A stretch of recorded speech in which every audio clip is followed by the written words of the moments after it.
Besede so izjemno močno orodje. Sprožajo čustva, spreminjajo tok misli, vplivajo na ravnanje drugih ljudi. So pa lahko tudi močno orožje in lahko zelo hitro postanejo sovražni govor.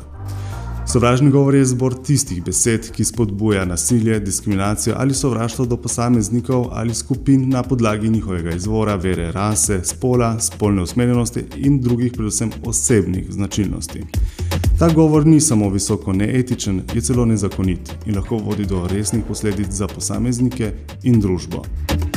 Žalostno dogajanje v Srbiji, ko sta dva mladeniča izvedla strelski napad, za kakršne smo mislili, da so zgolj v domnevi Združenih držav Amerike, nas opominja, da življenje v družbi, kjer so laži in besede sovraštva del vsakodneva, tudi predvsem v parlamentu, lahko postanejo izjemno nevarne. Zato me izjemno žalosti, da protesti, ki se zadnje tedne vrstijo po ljubljanskih ulicah, niso več zgolj izražanje drugačnega mnenja, nezadovoljstva in iskanja boljših rešitev. Golob na palici ali poziv s konkretnimi zahtevami na transparentu ni več dovolj. So protesti namenjeni izboljšanju stanja v družbi k boljšemu jutri? Ali zgolj promociji večkrat obsojenega Pavla Ruparja, ki si vsem dokazom, podkopljivostim in sovražnostim navkljub želi nazaj v nacionalno politiko? Protesti in izražanje nezadovoljstva so pravica vsakogar, spremembe pa terjajo svoj čas. Če jih zakažeš čez noč, niso demokratične. Mi pa smo pred enim letom zmagali na volitvah za zavezo, da bomo delovali drugače, spoštovali pravno državo, poslušali civilno družbo. Poslušamo upokojence, uskladili smo pokojnine in še jih bomo. Poslušamo uporabnike zdravstvenih storitev, omejili smo ceno dodatnega zavarovanja, ki ga bomo tudi ukinili.